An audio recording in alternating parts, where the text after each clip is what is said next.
Olá, sejam todos bem-vindos, bem-vindas à terceira temporada do podcast Café com Fia. Eu sou Andrés Costa e hoje eu trago para falarmos sobre fundos imobiliários o Dani, para falarmos sobre o CYCR11 da Cirela Capital, ou CY.capital. Dani, seja muito bem-vindo, obrigada por ter aceito esse convite. E eu gostaria que você se apresentasse, ainda para quem não te conhece, e também apresentar a gestora, para depois a gente adentrar aí ao fundo, ao mercado, mais especificamente. Seja bem-vindo. Obrigado, André. Obrigado pelo convite. Te acompanha aí o Café com Fi, já faz algum tempo. Parabéns pelo trabalho. Bom, eu sou Dani Nisquier Gampel, e a gestora é a C-Capital, C.Capital que a gente fala. É uma gestora que a Cirela é a majoritária, a Cirela é a controladora da gestora. E é uma ideia antiga, né? Como surgiu a gestora, basicamente. E é uma ideia antiga do conselho da Cirela de atuar em dois segmentos, né? Na verdade, o que acontece é que a Cirela se tornou uma grande plataforma de negócio, ela é famosa pelas incorporações residenciais, em diversos segmentos, desde o Minha Casa Minha Vida até o alto luxo, onde talvez ela seja mais famosa, mas a Cirela queria aproveitar mais o mercado imobiliário e acessando o mercado de capitais para não só investir o capital da própria Cirela, como é feito na gestora, mas também poder acessar o recurso de outros investidores e assim aumentar a exposição em alguns ativos. Por que dois segmentos?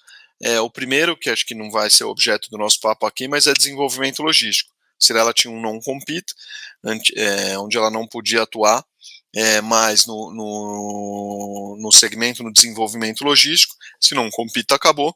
Então, no início de 2021, quando criamos a gestora, um dos veículos, nós somos em 3 aqui minoritários, um dos veículos, quem é o responsável é o Bruno Ackerman, que toca esse fundo de desenvolvimento logístico dos fundos que a gente tem aqui. Então a tese era ela poder investir, né, nesse segmento, que é comprar terreno, desenvolver o galpão, alugar, vender o galpão. Então são fundos imobiliários com prazo determinado.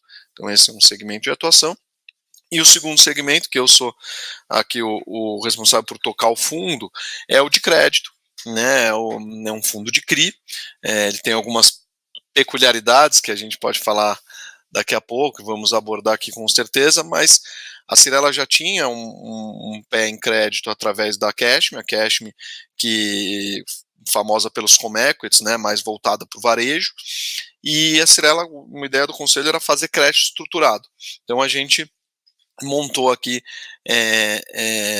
a C-Capital com esses dois, começando, né, assim, provavelmente sempre vamos estar dentro do real estate, mas começando por esses dois segmentos. E o Daniel, me apresentando, eu sempre trabalhei no mercado imobiliário, eu tô no mercado já faz quase 15 anos, já passei por incorporadora, já passei por, por banco, já fundei gestora, e aí me desliguei da última gestora que eu estava para a gente participar aqui da fundação, para fundar, né? Para participar da criação da C-Capital, onde a gente começou com esses dois veículos, e eu estou mais voltado para o CYCR11, o Cirela Crédito 11, que é nosso fundo de crédito. Falando um pouco do fundo em si, né? Quando a gente foi montar, já unindo as histórias aqui, quando a gente foi montar a gestora, a gente precisava ter algum diferencial. Já existiam muitos fundos no mercado, né, muitos fundos de papel, fundos de CRI no mercado. E acho que com o background aqui da turma, com o networking que o pessoal aqui tem, com a nossa bagagem, a gente podia ter uma tese de originação direta. Então, o que é a originação direta?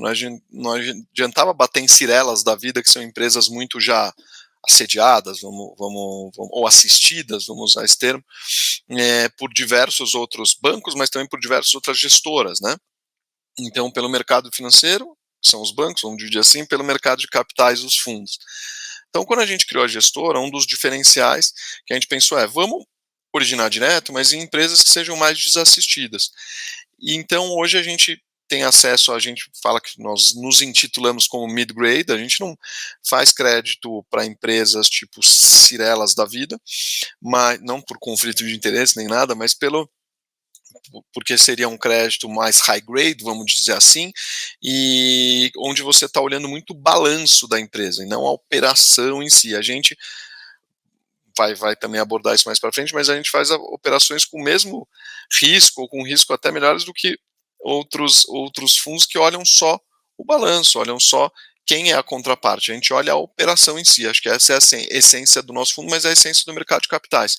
Então a gente faz crédito, faz operações voltadas para empresas do middle market, por isso que a gente vai atrás dessas empresas, então a nossa originação é direta nesse sentido.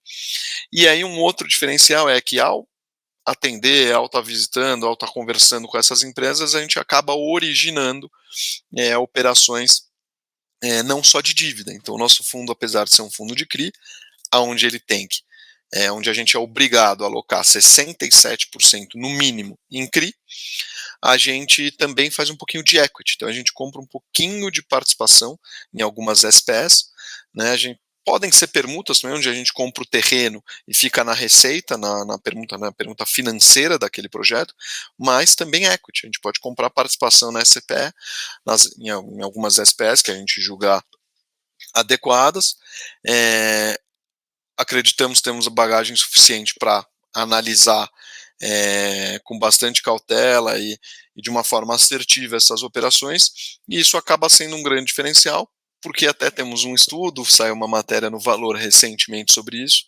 Cirela pediu para a gente ter uma área de economia aqui dentro, então a gente tem a C-Search, e a gente divulgou um estudo que esses fundos híbridos ou fundos que também investem em equity, o nosso no papel não é híbrido, como eu comentei, ele é um fundo de CRI, mas também investe em equity, em voo de cruzeiro, né, ao longo do tempo, ele tende a pagar mais dividend yield, né, então ele dá mais retorno para os investidores do que um fundo de papel puro.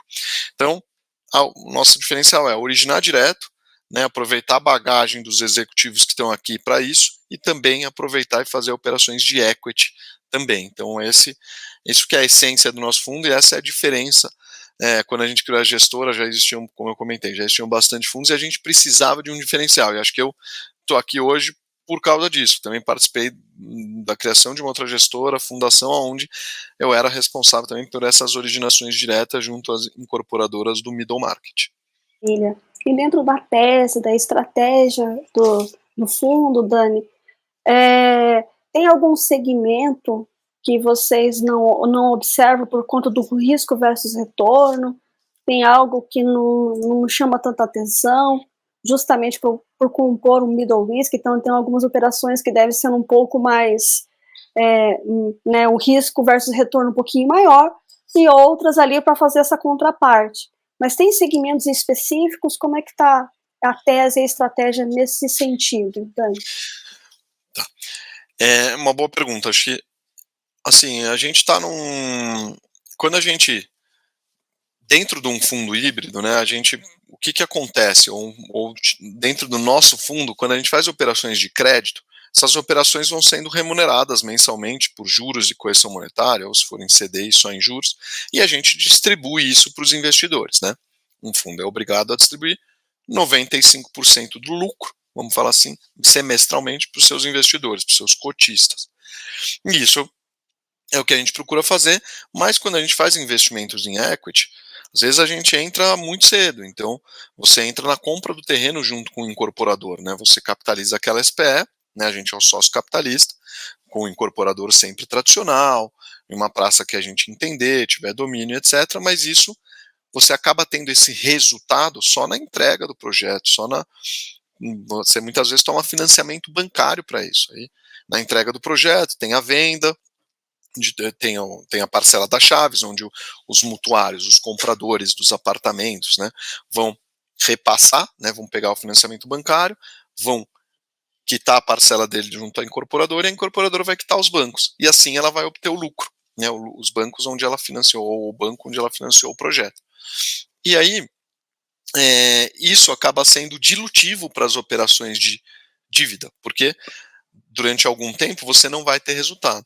Então a gente Por que também estamos no mid-grade? Um dos motivos, né? Nós nos intitulamos assim, mas a gente precisa ter uma remuneração, uma taxa um pouquinho maior do que as operações que a gente vê high-grade, como eu usei o exemplo de Cyrela aqui, para a gente poder, entre aspas, compensar esse resultado que vem sendo diluído com essas operações de equity. Em voo de cruzeiro, quando a gente já criou um histórico, nosso fundo já tem conseguindo transferir isso para o cotista, né, como a gente fez já ao longo do histórico do fundo. Então, em voo de cruzeiro, a gente não vai mais tendo um resultado dilutivo, porque eu vou começando a ter tanto a remuneração das dívidas, quanto alguns retornos, de alguns lucros de alguns equities que a gente vem fazendo por aqui, né? Então, essa é nossa estratégia atual.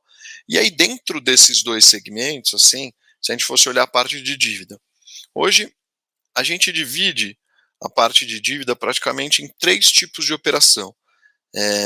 Pulverizados, então pode ser um CRI de home equity, ou um CRI onde a gente compra recebíveis de incorporadora que venderam em tabela direta, ou seja, ela financiaram os clientes, né, ela financiou os clientes porque ela vendeu a prazo aquela unidade, todos com alienação fiduciária, todos de móveis prontos, projetos já entregues com habits, etc. A gente também faz operações de obra, então financiamento de obra, pode ser até BTS, como temos um caso onde a gente está financiando a obra, mas depois já tem um locatário definido, ou obra residencial, onde a gente tem mais domínio. Atualmente temos 2 empreendimentos em obra, com desembolsos ainda ocorrendo, e residenciais, e podem ser operações corporativas, mas sempre a gente faz com garantia real e muitas vezes amarramos alguma liquidez, alguns recebíveis para isso. Então são praticamente 3 segmentos onde a gente atua com dívida. Não temos limitação de praça, mas temos uma preferência em praças que a gente tem mais domínio. Então, região sul, sudeste, a gente tem mais domínio. Em incorporação, quando a gente entra no equity, para capitalizar alguma SPE, para comprar participação em algum projeto, vamos dizer assim, a gente olha com muito mais cautela. Então, a gente hoje está restrito a 3, 4 praças, né? São Paulo, Rio, Porto Alegre, Goiânia, são praças que a gente tem mais domínio, a gente tem acesso à informação, a gente tem um BI forte aqui, onde a gente consegue saber quanto vai vender quanto vendeu aquela rua, quanto vende naquele bairro, quanto vendeu aquele prédio que é vizinho do que a gente vai investir. Então isso dá bastante conforto. Quanto custa a obra, como está a matéria-prima naquela região, como está a mão de obra naquela região. Então isso faz com que a gente tenha mais conforto, né, sempre no segmento residencial, e a gente acabe limitando muito algumas outras praças, né, porque hoje a gente não precisa de um grau de controle muito grande, um grau de acesso à informação muito alto para a gente poder ampliar isso. E nas operações de dívida, voltando um pouquinho nesses 3 tipos que a gente atua, claro que tem diversos pulverizados, como home equity, como aquisição. Na obra, hoje a gente tem residencial, tem comercial, que é um BTS, tem na parte corporativa, tem diversos tipos de dívida, mas a gente não atua muito em alguns segmentos que a gente não tem domínio. Então, por exemplo, um segmento de multipropriedade, não temos nenhum CRI, dificilmente a gente vai fazer um CRI nesse formato. Acho que tem alguns fundos high yield fazendo bem, a gente não tem esse domínio, a gente prefere ficar de fora. Financiamento é uma obra de um horizontal, de um loteamento. Tem que tomar muito cuidado, a gente não tem nenhum, mas temos que tomar cuidado para fazer isso, porque a gente não conhece. Tem gente que tem domínio, tem gente que tem controle e faz muito bem. Então, como não temos esse tanto conhecimento nesse tipo de ativo, a gente prefere ficar de fora. Maravilha. De fato, né? Tem que ter um know-how, né, específico, né? Exatamente. Como vocês originam essa operação, para que não realmente esteja bem casada, bem estruturada, né?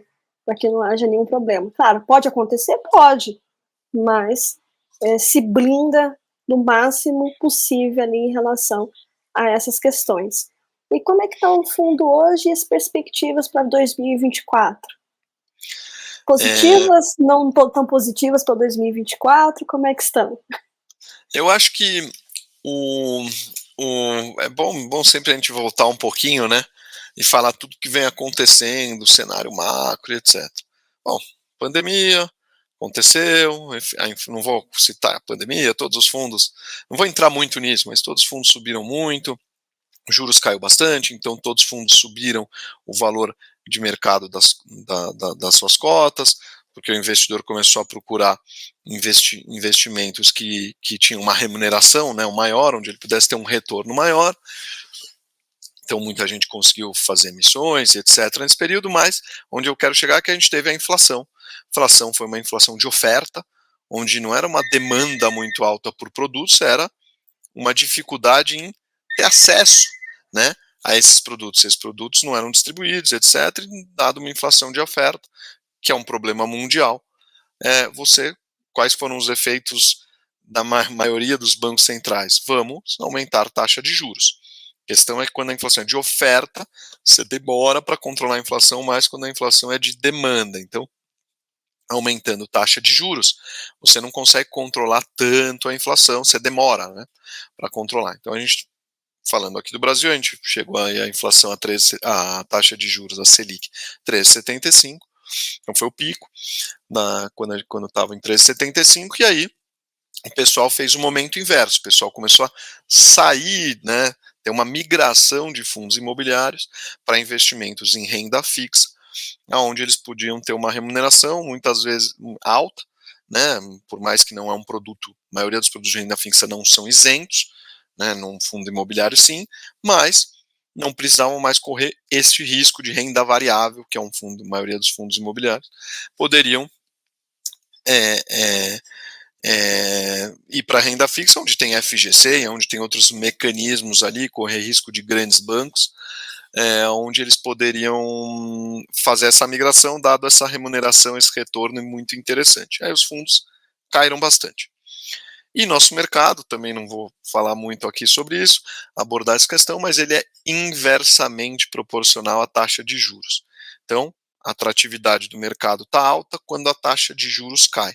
E aí, quando a taxa subiu muito, a atratividade muito baixa, o pessoal saindo de fundos, e não só os cotistas. Vamos passar para a visão do incorporador. O incorporador tendo que tomar crédito caro no mercado, tendo que, seja para comprar terreno, seja para financiar obra, tem menos gente interessada para comprar apartamento, porque o crédito fica mais caro, taxa de juros sobe, já não cabe mais no bolso do cliente. Então, o mercado começa a ter alguns efeitos sobre isso, e nessa migração de investidores, as cotas começam a desvalorizar, né, e estavam mais altas do que o valor patrimonial, mas o valor de mercado das cotas começa a cair, e muitos, ou a maioria, né, a maioria deles, teve um desconto, estava com um desconto em relação a patrimonial.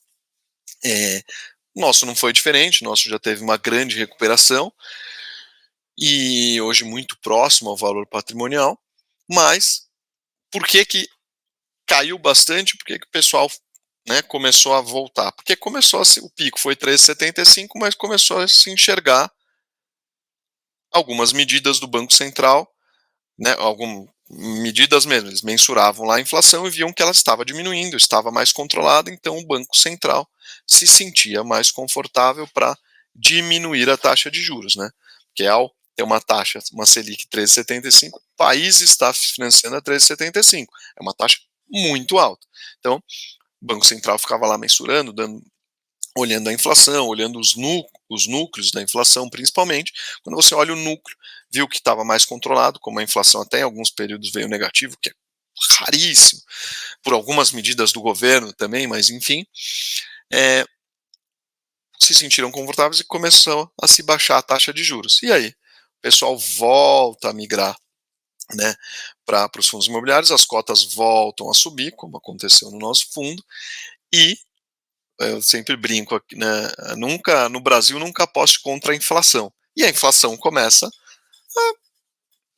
a, a, a se comportar de uma maneira mais corriqueira aqui, mais rotineira do que sempre, ela volta, né, ainda controlada, próxima à meta, né, principalmente no ano que vem, mas ela começa a vir mais, ela começa a lá vir 0,3, 0,4, e aí você começa a ter uma atratividade também por fundos, né, a maioria dos fundos imobiliários, não só por essa queda da taxa de juros, mas quando você tem um investimento em inflação e a inflação volta a ser positiva, isso atrai os investidores, né?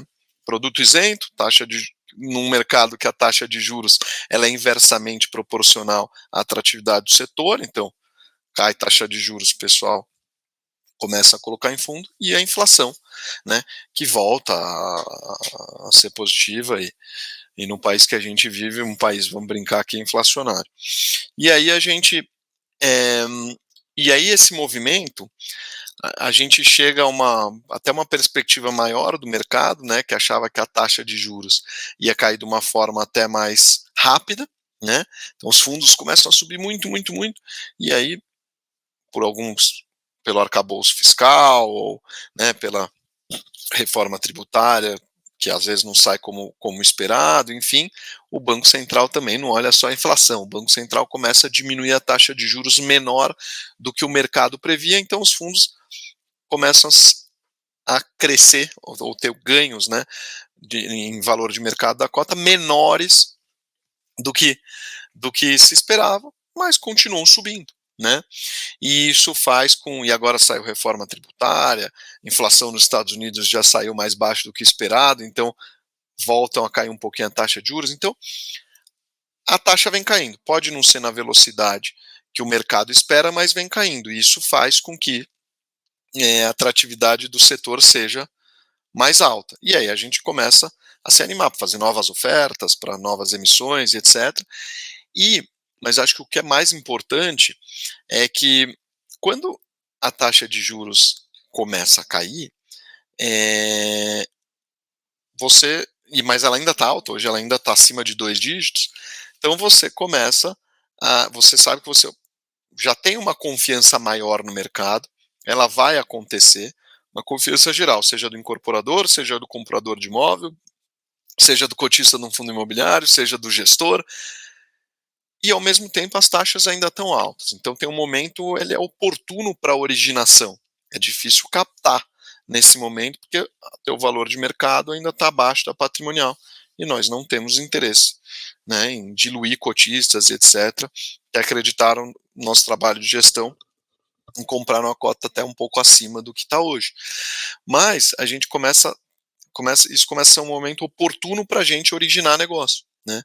E, apesar de sermos cautelosos, etc., no momento que a taxa de juros está muito alta, e os incorporadores mergulharam, não estão mais querendo lançar, as vendas diminuíram, os compradores sumiram, decidiram não mudar, não comprar apartamentos, os investidores decidiram não investir, a gente olha com muita cautela as operações. E você começa a fechar operações não só com taxa mais alta, começa a fechar operações com garantias mais robustas. Você começa a gente tem diversos controles aqui nas operações, você começa a visitar esses controles com uma periodicidade menor. Um que era mensal, você visita de 15 em 15 dias, visita semanalmente.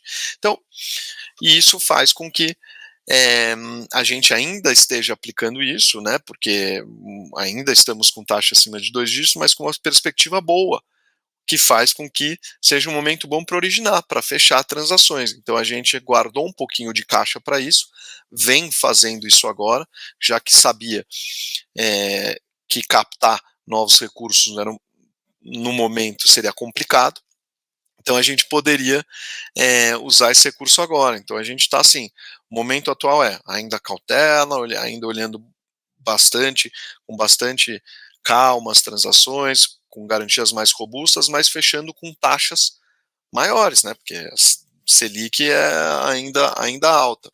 E isso faz com que a perspectiva para o ano que vem seja boa, porque a gente já está quase no valor patrimonial, a gente está fechando operações com taxa mais alta, né?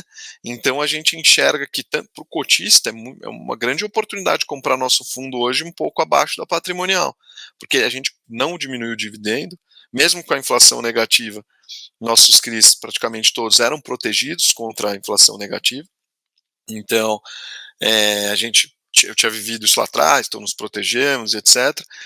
E aí isso fez com que a gente continuasse mantendo, se a gente pagava 0,1 por cota, né, nosso fundo na base 10, a gente continuou pagando. Mas ao invés da cota estar lá no valor patrimônio, estava abaixo. Então quando você paga 0,1 em R$10, é uma coisa, quando você paga 0,1 em 9, é maior. E a gente continua mantendo praticamente esse 0,1, ou um pouquinho mais, principalmente na nossa dinâmica de equity. Então ainda estamos com uma oportunidade legal para esses investidores e ainda estamos num momento muito bom para fechar novos negócios. Então, a nossa perspectiva é no ano que vem de retornos mais altos, aproveitando do que vinham sendo, aproveitando a taxa que a gente vinha, aproveitando esse momento atual, em fechar operações com taxas maiores, então vamos elevar a nossa taxa média, já tem, né, nossos relatórios gerenciais já tem mostrado isso, e em breve, quem sabe, a gente vir com uma nova emissão. Ou seja, perspectivas bem positivas para 2024. Sim, muito positivas. Maravilha. E Dani, por que fundo base 10? Boa pergunta. A gente viu esse movimento, né, de algumas gestoras fazendo isso e começou a acompanhar que alguns fundos na base 10 tinham aumentado a liquidez. De fato, né, você precisa de R$100 para comprar uma cota, quando você vai para R$10, precisa de R$10 para comprar uma cota. Então, né, falando da base 10, dependendo do preço, pode estar 110, pode estar R$11, mas base 100 para 10 fica muito mais líquido. E a gente podia trazer a oportunidade para o investidor, né, dele poder investir com R$10 num empreendimento, num equity. Hoje, você, dentro do segmento de varejo, como é que você vai investir, né, você pode investir num CRI direto? Até pode, mas mais difícil, tem que fazer a gestão, então você vai num fundo. E ao invés de 100, só com R$10. Mas como você vai ter participação no empreendimento? Você pode ter uma participação indireta através do CYCR11, que investe, hoje a gente tem 3 empreendimentos, 3 participações, 3 equities, né? Uma participação em 3 empreendimentos, e a gente dava essa oportunidade para o investidor de uma maneira simples, né? Comprar uma cota por R$10. Só que esse movimento, né, além de dar essa oportunidade, como eu falei no início aqui, a gente queria aumentar a liquidez do fundo. Hoje a gente tem muitos institucionais no fundo, mas a gente queria trazer uma base de varejo maior, e isso, aumentando essa liquidez, a gente ia aumentar essa base. Eu não posso cravar na pedra que foi uma decisão que foi o que influenciou, né, a gente aumentar a nossa base de cotistas, mas em junho do ano passado a gente termina nossa última oferta, né, de varejo, terminamos com cerca de 2 mil investidores. Hoje a gente tem quase 14 mil. Então a gente até tem uma pesquisa, deve vir para a mídia em breve. A gente é o fundo de papel que mais cresceu proporcionalmente em número de cotistas. Isso é público, esses dados, né? Então a gente vai soltar uma matéria sobre isso, porque a gente cresceu 7 vezes praticamente o número de cotistas que a gente tinha. E não posso falar que foi só pela base 10, acho que tem o histórico do fundo, tem os retornos altos, como também saíram em algumas matérias, um dos fundos que mais deu retorno acumulado entre cota e dividendo no ano, começaram os empreendimentos de equity, começaram a dar retorno, então a gestora vai ficando mais Cirela é muito conhecida, mas gestora é outra coisa, a C-Capital é outra empresa. Então a gente precisava se provar, né? E a gente aqui, finalizando o 3º ano aqui de existência, a gente começa a se provar. Então isso também traz mais liquidez. Mas sem dúvida, a base 10 ajudou bastante para essa liquidez e para esse aumento do número de investidores. Fato, muitos fundos, até gestoras maiores, né, também estão vindo aí, justamente nessa questão de aumentar a liquidez e a própria base, né? É isso, acho que quanto maior sua base, é mais gente querendo comprar, mais gente querendo vender, você tem você abre teu leque, né? E isso traz mais segurança para o cotista. Quanto mais líquido for o fundo, ou quanto mais gente estiver investindo no fundo, traz mais segurança, porque proporciona mais liquidez.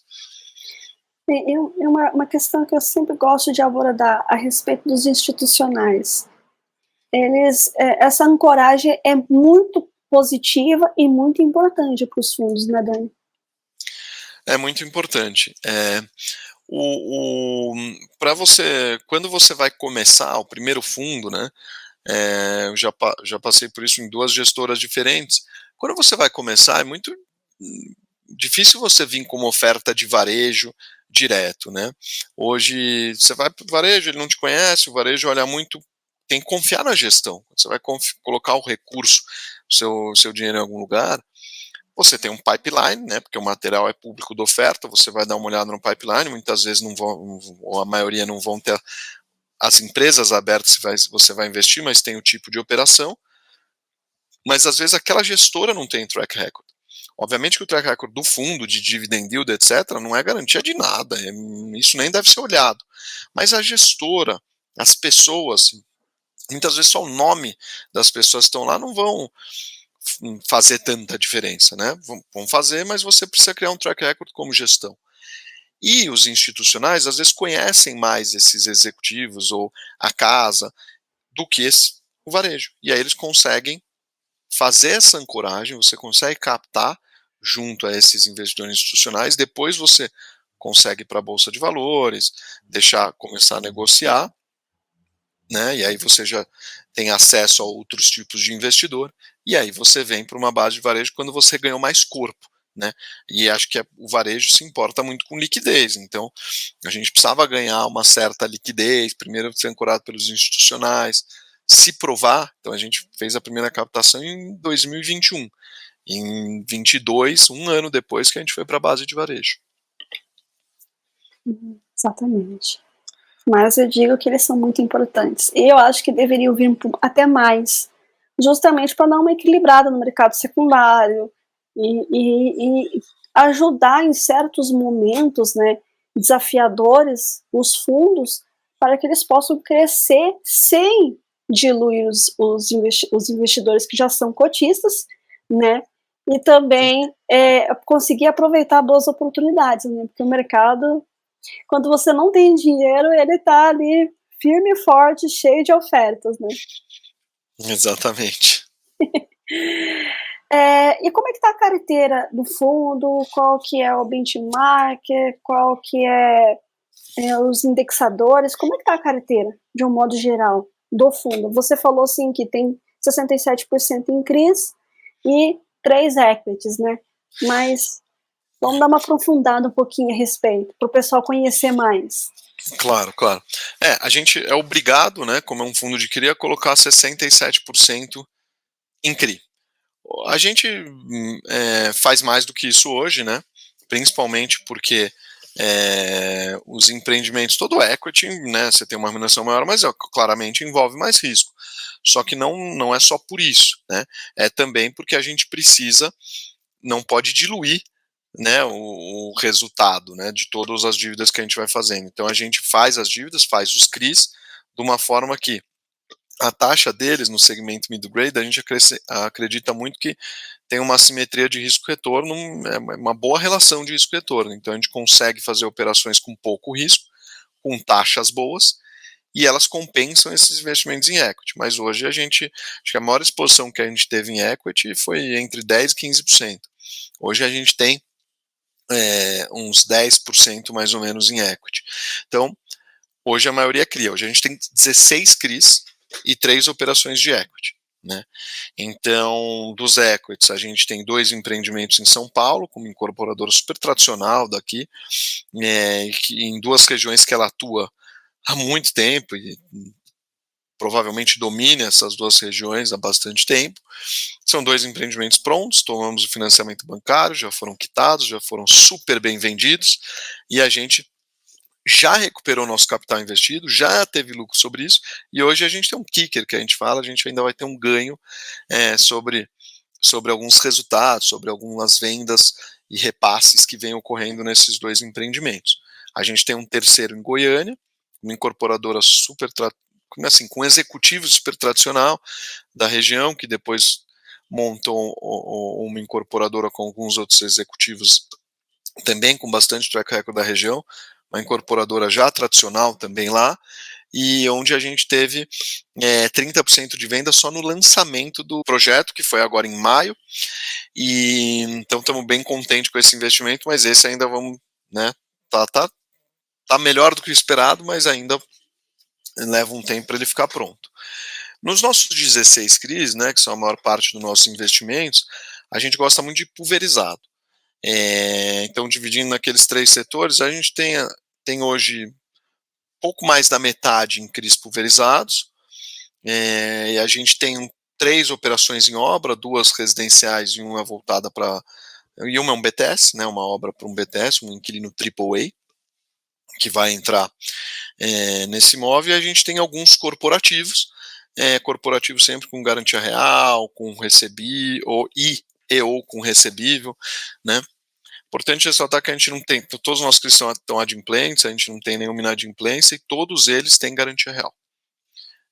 Isso é importante. E aí, da alocação dele, primeiro, importante, nosso benchmark é IMAB mais 1.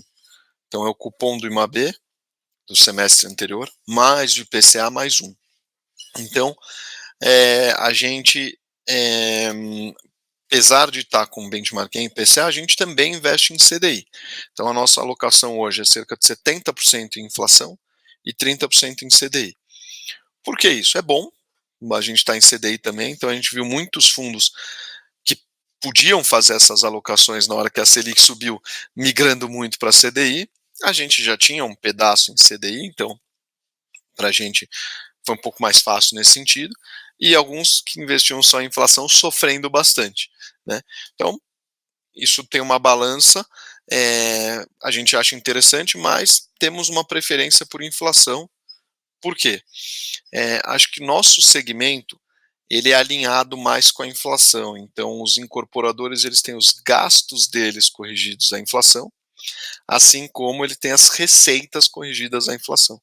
Então, é mais fácil, né, a gente tá alinhado, já que a gente faz dívida direta, praticamente todas as nossas dívidas são para incorporadores, então, fazendo isso, a gente está alinhado com receita e custo dessa turma. E há algum percentual, mesmo nesses 16 CRIs, 5% num, 6% no outro, 14% no outro, ou há uma concentraçãozinha um pouquinho maior num ou no outro, ou ele está bem dividido? Como é que tá, Dani? Não, ele é bem pulverizado, assim, né? Hoje a gente não... Claro que a gente não pode alocar 10% do PL em nenhum ativo.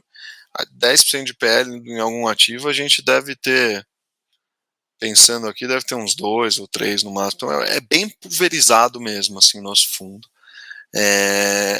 Onde a gente se sente mais confortável. E quando a gente faz pulverizados, dado que a maioria, mais da metade dos nossos CRIs são pulverizados, a gente não tem um risco, não é a contraparte, uma incorporadora, não é um risco binário, ela vai te pagar ou não pagar.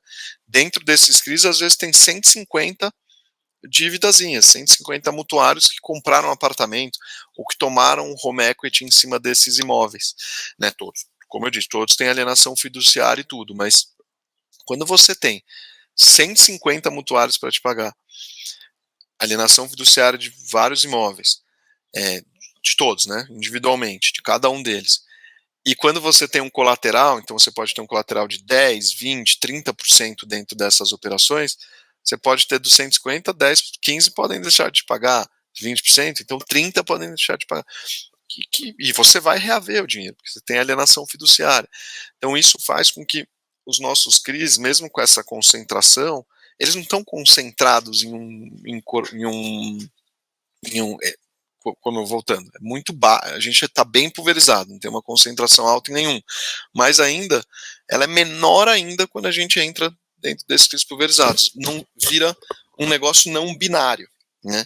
Então, a gente se sente bem confortável em fazer crédito, fazer dívida nesse formato. Entendi. Então significa que dentro, por exemplo, de uma operação de um CRI tem multissacados ali e ainda você tem um percentual no qual, caso haja algum, podemos dizer, um default ali dentro de algum desses sacados, mesmo assim ainda não vai afetar né, É, a e eu operação não, em si.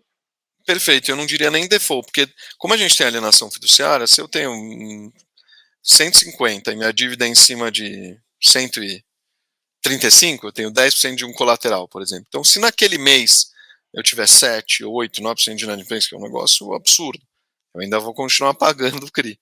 Se eu tiver 10%, que seria absurdo, vamos supor, nunca aconteceu, tá? Mas vamos supor que eu aconteça de ter 11. Pô, naquele mês eu não consegui pagar, porque eu precisava ter no máximo, eu precisava ter 90% adimplentes e 10 inadimplentes. Mas eu vou executar a alienação fiduciária. Como nossos LTVs, né, tem nos nossos relatórios, nossos loan to values, né, então o que a gente empresta em relação ao valor do imóvel é muito mais baixo do que o valor do imóvel, 50, 40, 60%, já é raro aqui, então a gente acaba conseguindo reaver. Então a gente ter um default seria muito difícil, assim, né, eu teria que ter 10% de inadimplência, mais que isso, e não conseguir executar as alienações ou vender abaixo de um preço que a gente avaliou, seria uma catástrofe, né? Eu disse default porque, ou seja, É, a pessoa fica inadimplente, né. Aliás, inadimplente, até é, inadimplente. é. Eu sempre falo no pulverizado, quando é binário, né? Tá inadimplente, não vai mais pagar, será que o incorporador não vai mais me pagar? É um default, não é? Quando é pulverizado, eu sempre gosto de falar, eu posso ter uma inadimplência, o cara atrasou, foi viajar, não pagou parcela, pagou no mês seguinte, ou tá com algum problema, não vai conseguir pagar, aconteceu alguma coisa, desistiu de comprar uma unidade. Tá bom, vamos executar a alienação fiduciária, mas eu vou reaver, né? Acho que o grande diabo do mercado é o LTV, é o long to value. Então, se eu conseguir, né, é o segredo, quanto mais baixo você emprestar em relação ao valor do imóvel, mais chance de recuperar o seu dinheiro. Maravilha. E como é que você tem visto, né, o comportamento dos fundos high yield, até mesmo os middle grades e os high grades, né? Na verdade seria low grade, middle grade e high grade, né? Nos últimos meses. Eu acho que, assim, todos eles sofreram, né, como a gente comentou aqui com a alta da taxa de juros. Então, todos começaram a ter uma grande dificuldade em captação.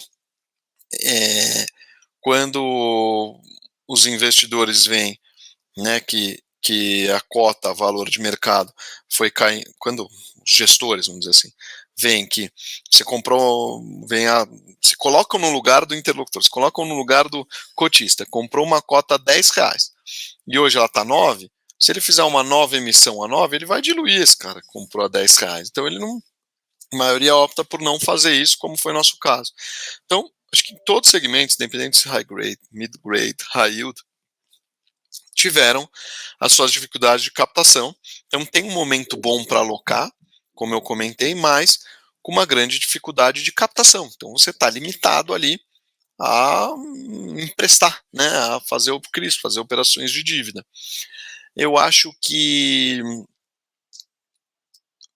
tiveram alguns efeitos que também afetaram todo o mercado, e não só nem o mercado imobiliário, então é high yield, high grade, é todo o segmento, todo o mercado financeiro no Brasil, que foi evento de Americanas, de Light, são conhecidos, com pouco efeito direto sobre o mercado imobiliário, mas indireto, que aumenta, né, o spread, aumenta sua taxa de juros em relação ao seu comparável, ao título livre de risco, vamos dizer assim. Então, você começa a ter mais dificuldades por isso, a olhar operações com mais cautela. No nosso mercado, tiveram poucos casos de inadimplência, teve alguns que saíram na mídia, emblemáticos, mas foram mais pontuais, assim, não vou nem falar sobre eles aqui, que não me cabe aqui falar, mas foram super pontuais, a maioria dos fundos tem carteiras sadias, seja independente do segmento. É claro que, dentro do segmento high yield, tudo que tem taxa mais alta tem um risco maior, ou seja,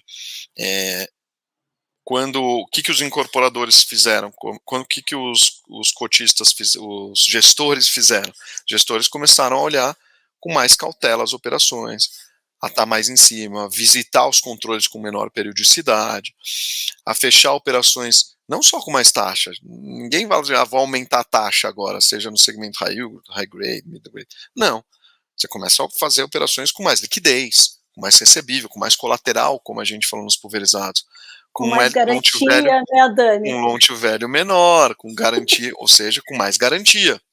Isso é o que muda. Isso mudou para todo mundo. No segmento high yield, como voltando, taxa alta, retorno mais alto. Então, o pessoal começa a ter muito mais cautela, muito mais dificuldade. O pessoal fica com um pouco mais de receio de investir também, mas com muitos poucos casos de inadimplência, como eu falei. E aí o que eu sempre comento, o papel do gestor é investir com parcimônia, vamos falar assim, o recurso do pessoal. Se ele está investindo no segmento high yield, você vai investir numa operação mais high yield, mas vai ter que montar aquela operação de uma forma que muitas vezes ela tenha menos riscos do que um CRI corporativo para uma empresa high grade, mas que não tem garantia, né? Tem muitos CRIs cleans por aí. Então, acho que e o high grade vai também olhar com mais cautela o balanço daquela empresa, por acaso ele não tem garantia, estava só no risco corporativo. Então, o gestor vai investir com parcimônia, mas ele vai ter muito mais cautela nas suas operações, mas vão surgir mais oportunidades de taxa e de garantias mais robustas. Na parte do cotista, eu acho que o cotista, ele, dependendo do momento do mercado, ele vai olhar, tem algumas coisas para olhar. Vai olhar histórico de dividendos? Vai, mas não é isso que vai medir. Esse fundo vem pagando e mantém. Pô, mas será que ele vai continuar? Quais ativos tem lá dentro? Então, você tem que olhar os ativos para ver, tentar mensurar a tua perspectiva futura de resultado. Mas ele está descontado o preço em relação ao valor patrimonial, então você tem uma oportunidade de ganho em muitos fundos hoje, né? Mas ele vai continuar mantendo uma performance, vai fazer ele chegar lá? Por que ele está descontado? Então, o mais importante hoje, e cada vez mais tem plataformas que vêm trabalhando no acesso à informação, é olhar os relatórios desses fundos, olhar os ativos que tem lá dentro, olhar as taxas que foram fechadas as operações, olhar as garantias que foram fechadas essas operações, olhar se eles têm mensurado nos relatórios gerenciais, como eles têm, né, o relatório gerencial é a hora que você tem para falar com o teu cotista. Eu não conheço 14 mil cotistas que a gente tem aqui. Eu tenho o relatório gerencial onde eu tento me comunicar com eles, tento me falar, responder tudo do RI para eles. Então, é uma oportunidade que você tem de mostrar o seu trabalho. Então, entra nesses relatórios, vê essas informações que tem lá, acessa as plataformas que hoje tem, onde você consegue ver as sites de agentes fiduciários, de securitizadoras, de fóruns, podcasts, você consegue ter essas informações. Então, hoje você tem que olhar, seja um fundo high yield, seja high grade, tem gente fazendo high yield muito bem, não tem que ter preconceito contra isso. Tem gente fazendo high grade muito bem. Então, tem que olhar os ativos. O investidor tem que se preocupar bastante em olhar o que tem lá dentro daquele fundo. E hoje, o acesso à informação ainda tem muito a evoluir, mas hoje é muito mais fácil, né? E quanto mais informação o gestor colocar lá, vai ser melhor para o cotista e para ele se sentir mais seguro em fazer esse investimento. Então, eu nem vejo uma diferença entre eles. Eu vejo que um mercado sofreu como um todo, né? Não vejo um momento bom para um momento bom para outro. Tem que ter cautela nos investimentos e o gestor, como cotista, e o gestor tem que ter cautela para investir com parcimônia o recurso desses cotistas. É uma relação de confiança. Exatamente. E ali o gestor, em cada relatório, cada fato relevante, ele passa a confiança o que realmente está acontecendo ali dentro. E por isso a importância de estar sempre acompanhando. Como você bem pontuou, eu falo que gestão versus o relatório gerencial é fundamental observar e analisar e acompanhar. Perfeito. Mas agora, Dani, vem o momento marketing do fundo. Depois de todo esse, né, passamos por tese, estratégia, perspectivas. Dani, por que investir no CYCR11? Olha, eu acho que o CYCR11 até abordei aqui. Tem diferenciais. Originação direta, a gente é uma gestora que surgiu dentro de uma incorporadora, então a gente é pé no barro aqui que a gente brinca, né? A gente sabe fazer conta, como muitos outros gestores fazem, mas a gente não está olhando só o ativo de forma passiva. A gente gosta de originar, gosta de ir na incorporadora, gosta de ir nos projetos. A gente tem um acesso, estando dentro do Grupo Cirela, a um grau muito grande, né, a gente chega a um determinado nível de informações, onde a gente tem um acesso muito completo, e a gente consegue fazer essas originações que, até com pesquisa e matéria que a gente já mostrou, operações não só de dívida, operações de equity também, onde a gente dá oportunidade para o investidor investir nessas operações com uma relação risco-retorno mais adequado, porque a gente está originando diretamente com empresas que não são tão assistidas, são desassistidas, eu diria, e a gente está dando oportunidade para os cotistas também investirem, serem sócios, né? Com uma cota do CYCR11, ele pode ser sócio de um empreendimento, e assim, com matérias que a gente já soltou, a gente consegue dar mais retorno, né, do que fundos de papel puros. Então, eu acho uma grande oportunidade a entrada no fundo. Maravilha, Dani. Mais uma vez, muitíssimo obrigado por você ter aceito o convite, estar aqui conosco, falando do fundo, também da sua perspectiva enquanto gestor, né, mostrando realmente como é que é a visão, né, eu acho muito interessante trazer a visão profissional para que os investidores conheçam a respeito do fundo e como é que está enxergando o mercado. E gostaria que você deixasse suas considerações finais e a mídia social aí para o pessoal conhecer mais a fundo o fundo e também ter um acesso, ou ficou alguma dúvida, entrar em contato com vocês. Tá, o nosso site é cy.capital, cy.capital. Lá dá para mandar mensagem para a RI, como eu comentei aqui, a gente responde sempre, a gente tem uma pessoa dedicada para isso, a gente marca a conversa, a gente sempre está à disposição. E nosso LinkedIn, onde a gente é bem ativo, no LinkedIn, com postagem seja do nosso fundo de desenvolvimento logístico, seja de crédito, que é cy.capital também, é o nosso perfil. E dentro da tese de crédito, a gente também está vindo com uma outra oferta agora, uma oferta de um novo fundo, já é público, já fizemos protocolo na CVM, então podemos comentar o segundo protocolo. A gente vem com uma oferta de um fundo setipado de crédito, onde a gente pode fugir um pouco dessa volatilidade momentânea do mercado e onde podemos aproveitar da tese que temos de investir em equity, de ter participação em empreendimentos também, porque dentro de um fundo setipado você não tem a variação da cota valor de mercado naquele momento, no início do fundo, e assim a gente faz total sentido para quando você tem participação em equity, porque você vai tendo acúmulo, você vai tendo ganho patrimonial. Então, a gente, Cirela Hedge Fund, CYHF11, vamos começar os roadshows na semana que vem, mas hoje já não é mais público, então fica o recado para a turma conhecer desse fundo em breve. Maravilha, se eu soubesse, a gente tinha falado um pouquinho sobre ele também. Não sabia que já ia poder, né? Então, agora eu já sei. Maravilha, mas em outra oportunidade a gente traz aqui e conversa em 2024 com ele já um certo tempo já rodando, e a gente faz o pessoal também conhecer um pouquinho sobre ele. Vai ser um prazer. Muito obrigado. Muito obrigado mesmo pelo convite. Vai ser um prazer ser convidado de novo para falar do CYHF11. Maravilha. E mais também, né, do CYCR, como é que ele vai estar, como é que se teve oferta, se não teve, como é que foi, o que realmente está acontecendo no fundo, sempre importante estar trazendo aqui. Muito obrigado. Mais uma vez, obrigada eu e pessoal, até o próximo episódio. Tchau, tchau, tchau, tchau, Dani. Tchau.